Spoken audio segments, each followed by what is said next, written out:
So, if you're like me, you find being assertive really difficult. Perhaps you have been raised to believe that you shouldn't bother people or interfere with them, or it's not that big of a deal, and that your needs are not that important. Perhaps you were taught that you shouldn't interfere with other people's day, or that you can tolerate things, and being a good person includes being able to tolerate and accept things that are difficult or that interfere with you. And perhaps this comes from a belief that perhaps you aren't that important. Perhaps your needs aren't so much of a priority compared to everybody else's. And I've struggled with assertiveness for a very long time, and only rather recently have I started to really change that in the little and the best ways that I can. And what that takes is a recognition that you are important too. Yes, you are important too. And your needs should be your priority. If you notice, other people can do pretty well in taking care of themselves. Recently, I was at a meditation and yoga retreat, and I was having a great time and really relieving a lot of stress and frustration and difficulties from, my mental space. And I decided that I was going to sleep in the next day so that I could really rejuvenate. And, that took some decision making of, maybe I should wake up at 6 a.m. and do the practices.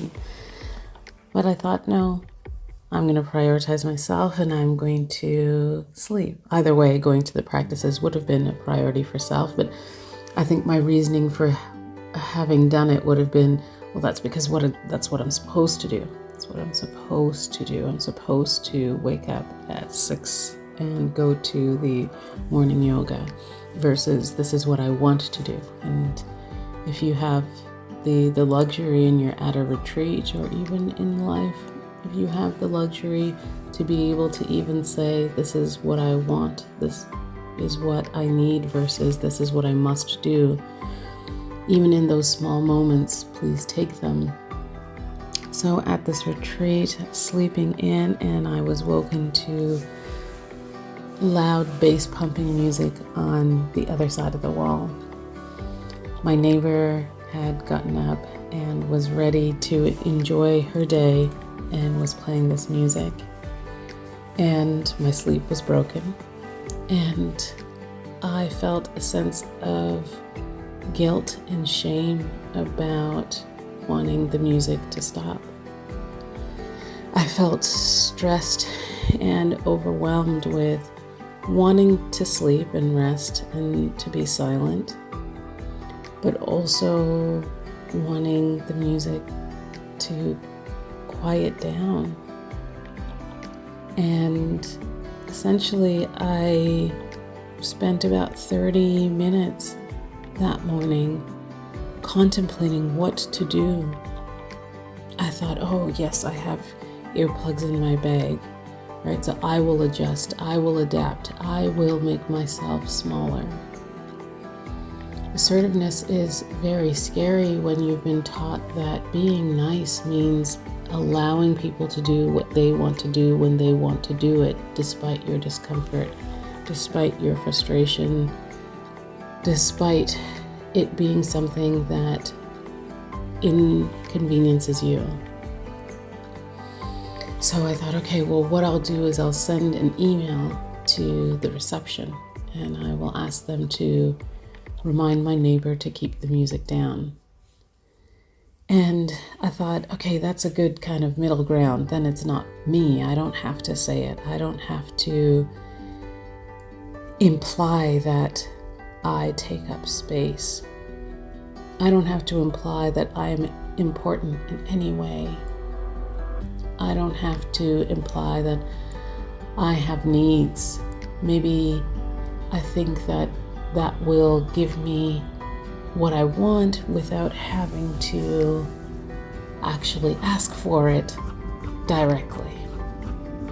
So I got up and I sent the email, and the music continued, and the music continued, and the music continued.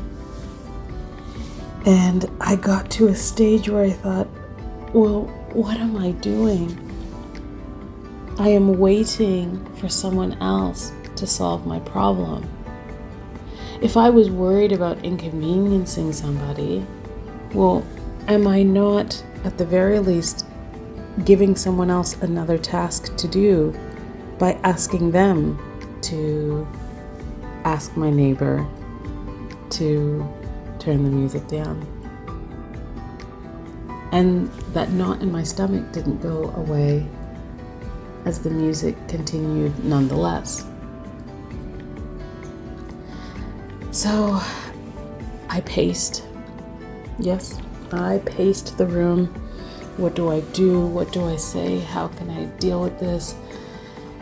And I thought, I am going to have to do one of two things.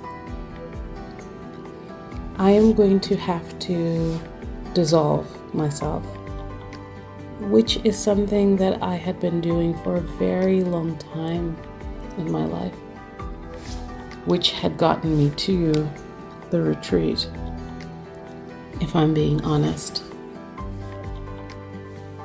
Putting other people first, tolerating various abuses, bullying,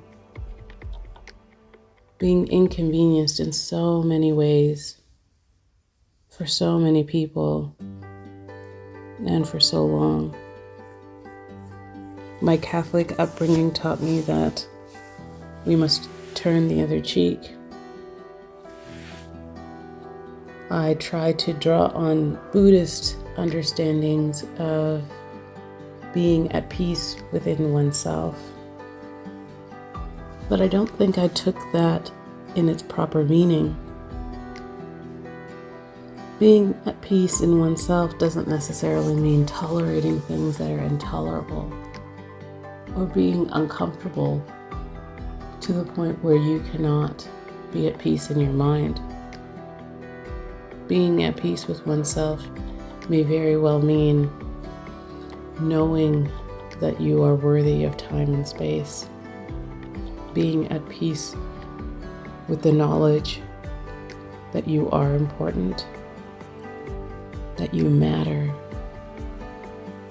I really had to consolidate and integrate this idea that I matter.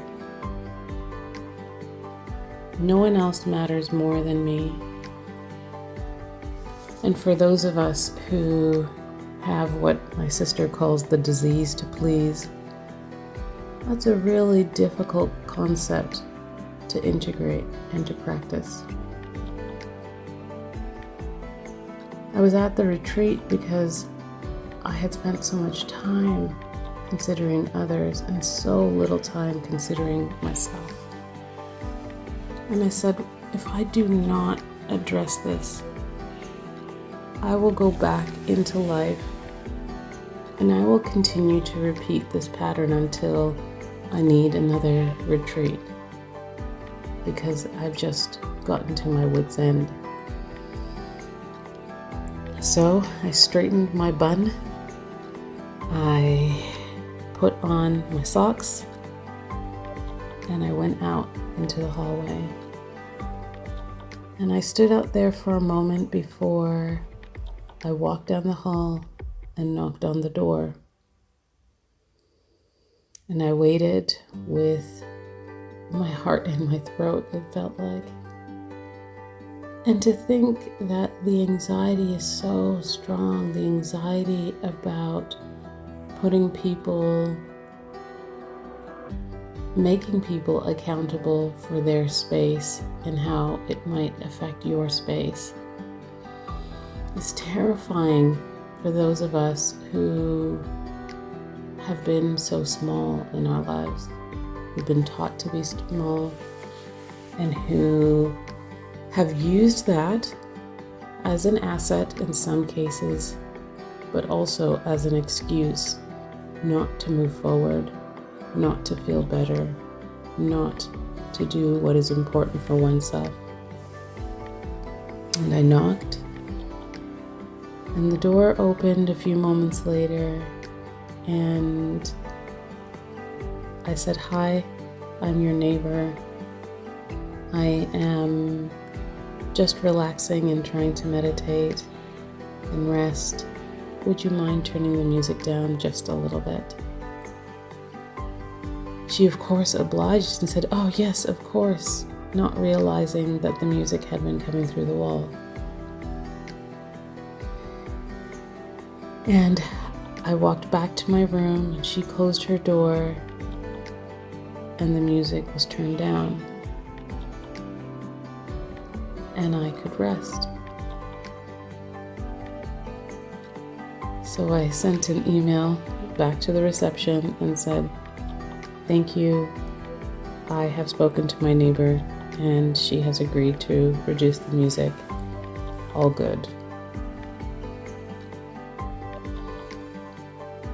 And I felt better. I felt a distinct sense that I had done for myself. And I had gotten what I needed because I had asked. And while it may be inconveniencing to my neighbor to turn the music down, or even embarrassing, I would be embarrassed, I know that, if somebody asked me to turn the music down or turn the volume down. But as long as you are kind in your communication, there is no reason why your needs should not be considered as well.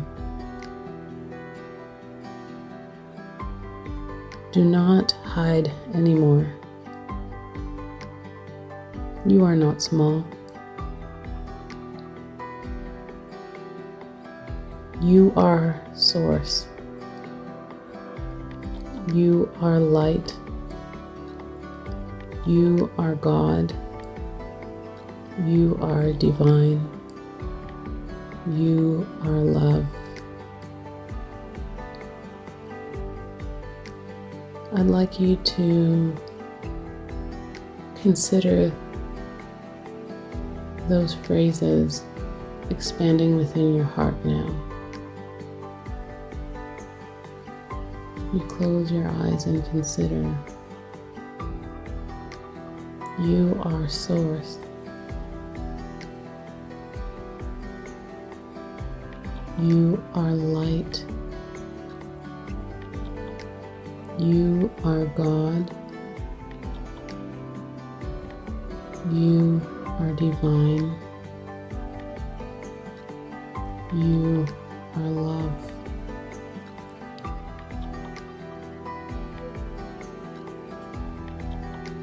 Remember those when you think you are uncomfortable, or when you think you must tolerate a difficult situation. Practice assertiveness, starting with small things. Remembering in your heart, with an expansive, warm light that emanates from your heart throughout your entire body and outside of it, creating an aura around you. Powerful, protective aura of gold and white light. Hold that thought in your mind, and that may be being assertive about a meeting. I need to leave 15 minutes early. Being assertive about your time. No, I can't go and get that extra thing from the grocery store even though I've just been. To to be assertive about your space. Please don't put that on my desk. To be assertive about your time. Not right now, maybe later. Allow that golden white light to spread from your heart. This is your protection. This is who you are. You are not small. You are not limited. You are more than enough. You are important. You matter. Your needs matter. You come first for yourself. When you need to be assertive, remember and say it after me in your mind or out loud. I am Source. I am light. I am God. I am divine. I am love.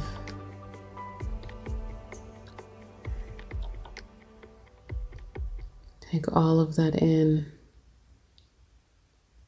Let that golden white, pure, warm light radiate from your heart,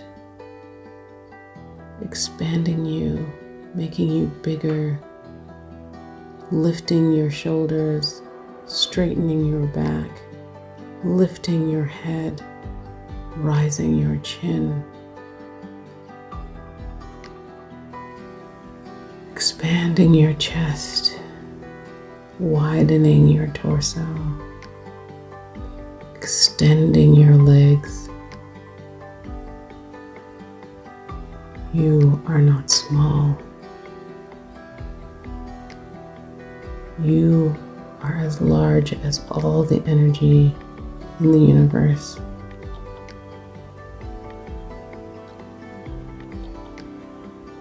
Namaste.